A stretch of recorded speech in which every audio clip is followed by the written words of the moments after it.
1. Indikator pencapaian kompetensi keterampilan dikembangkan oleh guru dari kompetensi dasar, kompetensi inti, dan kompetensi dasar dengan memperhatikan perkembangan dan kemampuan setiap peserta didik. Setiap kompetensi dasar dapat dikembangkan menjadi 2 atau lebih indikator pencapaian kompetensi keterampilan. Hal ini sesuai dengan A. Keluasan dan kedalaman kompetensi dasar, B. Keluasan dan kedalaman materi pembelajaran, C. Alokasi waktu yang tersedia dalam pencapaian kompetensi, D. Teknik penilaian yang digunakan.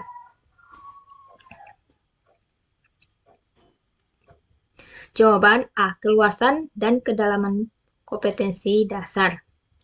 Pembahasan. Dalam merumuskan indikator pembelajaran, perlu diperhatikan beberapa ketentuan. 1. Keseluruhan indikator memenuhi tuntutan kompetensi yang tertuang dalam kata kerja yang digunakan dalam SK dan KD. 2. Indikator harus mencapai tingkat kompetensi minimal KD dan dapat dikembangkan melebihi kompetensi minimal sesuai dengan potensi dan kebutuhan peserta didik. 3. Indikator yang dikembangkan harus menggambarkan hierarki kompetensi. 4. Rumusan indikator sekurang-kurangnya mencakup 2 aspek, yaitu kompetensi dan materi pembelajaran. 5. Indikator harus dapat mengakomodir karakteristik mata pelajaran, sehingga menggunakan kata kerja operasional yang sesuai.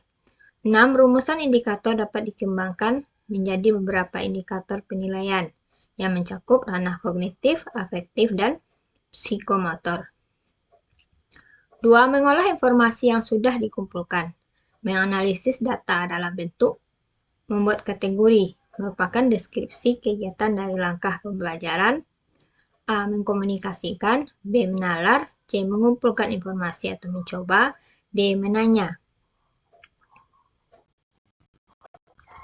Jawaban C. Mengumpulkan informasi. Ini adalah saintifik ya teman-teman. Pembahasan kegiatan yang ada di mengumpulkan informasi, itu siswa melakukan eksperimen, siswa membaca sumber lain selain buku teks, siswa mengamati objek, kejadian atau aktivitas, siswa mewawancarai narasumber, mengakses internet, mengeksplorasi, mencoba, berdiskusi, menirukan gerak, meniru bentuk, mengumpulkan data melalui angket atau kuesioner.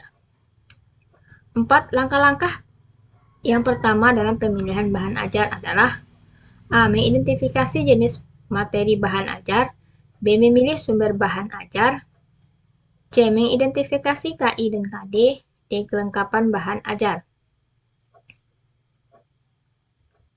Jawaban C. Mengidentifikasi KI dan KD. Secara lengkap, langkah-langkah pemilihan bahan ajar dapat dijelaskan sebagai berikut.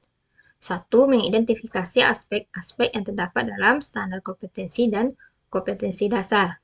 2. Memilih jenis materi yang sesuai dengan standar kompetensi dan kompetensi dasar. Yang ketiga, memilih sumber bahan ajar. 5. Kegiatan pengukuran pencapaian kompetensi peserta didik yang dilakukan oleh satuan pendidikan untuk memperoleh pengakuan atas prestasi belajar dan merupakan salah satu persyaratan kelulusan dari satuan pendidikan. Disebut penilaian A. Ujian tengah semester, B. Ujian akhir kenaikan kelas, C. Ujian akhir semester, D. Ujian sekolah. Jawaban D. Ujian sekolah. Kata kuncinya adalah kelulusan ya teman-teman, persyaratan dari kelulusan. Pembahasan peserta didik dinyatakan lulus dari satuan atau program pendidikan setelah memenuhi ketentuan, menyelesaikan program pembelajaran dibuktikan dengan rapor tiap semester, memperoleh nilai sikap berperilaku minimal baik, mengikuti ujian sekolah yang diselenggarakan oleh satuan pendidikan. 6. Dalam membuat tujuan pembelajaran yang dirumuskan berdasarkan KD dengan menggunakan kata kerja operasional yang dapat diamati dan diukur mencakup A. Tuntutan kompetensi, karakteristik mata pelajaran dan peserta didik, B. Kompetensi inti, kompetensi dasar dan indikator, C. Ranah sikap, pengetahuan dan keterampilan, D. Kompetensi inti, kompetensi dasar dan tujuan pembelajaran. Jawaban C. Ranah sikap, pengetahuan, dan keterampilan. Pembahasan kognitif domain atau ranah kognitif yang berisi perilaku-perilaku yang menekankan aspek intelektual seperti pengetahuan, pengertian, dan keterampilan berpikir. Jadi ini yang dinilai ya teman-teman, ada 3. Yang kedua, ranah afektif, berisi tentang perilaku-perilaku yang menekankan aspek perasaan dan emosi seperti minat, sikap, apresiasi, dan cara penyesuaian diri. Yang ketiga, ranah psikomotor, berisi perilaku-perilaku yang menekankan aspek keterampilan motorik seperti tulisan tangan, mengetik, berenang, dan mengoperasikan mesin. 7. Di bawah ini yang termasuk media proyek motion media adalah A. Film, televisi, B. Overhead project, infocus, C. Tape recorder, radio, D. Grafik diagram. Jawaban A. Film, televisi. Pembahasan project motion terdiri dari film, televisi, video, komputer, dan sejenisnya. 8. Salah satu ciri pembelajaran kontekstual adalah A. Pemanfaatan sumber belajar yang tidak sesuai dengan pengalaman hidup peserta didik. B. Pemanfaatan sumber belajar yang sesuai dengan pengalaman hidup peserta didik. C. Pemanfaatan sumber belajar yang sesuai pada aspek hard skill yang meliputi aspek pengetahuan. D. Pemanfaatan sumber belajar yang meliputi aspek kompetensi sikap, keterampilan, dan pengetahuan. Jawaban D. Pemanfaatan sumber belajar yang meliputi aspek kompetensi sikap, keterampilan, dan pengetahuan.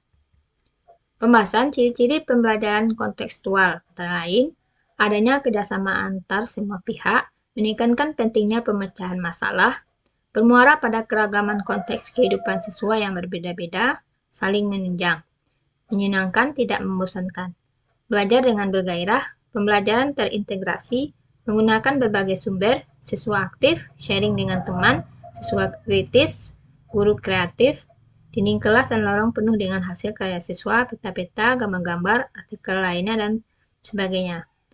Laporan kepada orang tua bukan hanya rapor, tetapi hasil karya siswa. Ini ciri-ciri dari kontekstual ya teman-teman. 9. Sumber belajar yang dapat dimanfaatkan untuk berbagai tujuan instruksional adalah kriteria sumber belajar A. Ekonomis, B. Praktis, C. Fleksibel, D. Mudah. Jawaban C. Fleksibel. Pembahasan ekonomis artinya tidak harus berpatok pada harga yang mahal. Praktis tidak memerlukan pengolahan yang rumit, sulit, dan langka.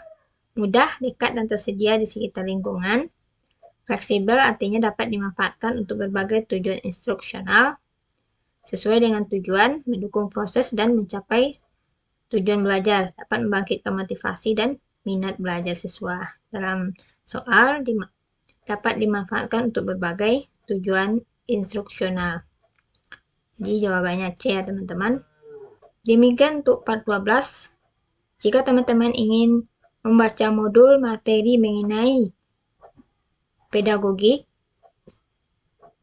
tersedia di bagian deskripsi ya teman-teman. Silahkan dibaca, mudah-mudahan teman-teman semuanya lulus dengan hasil yang memuaskan.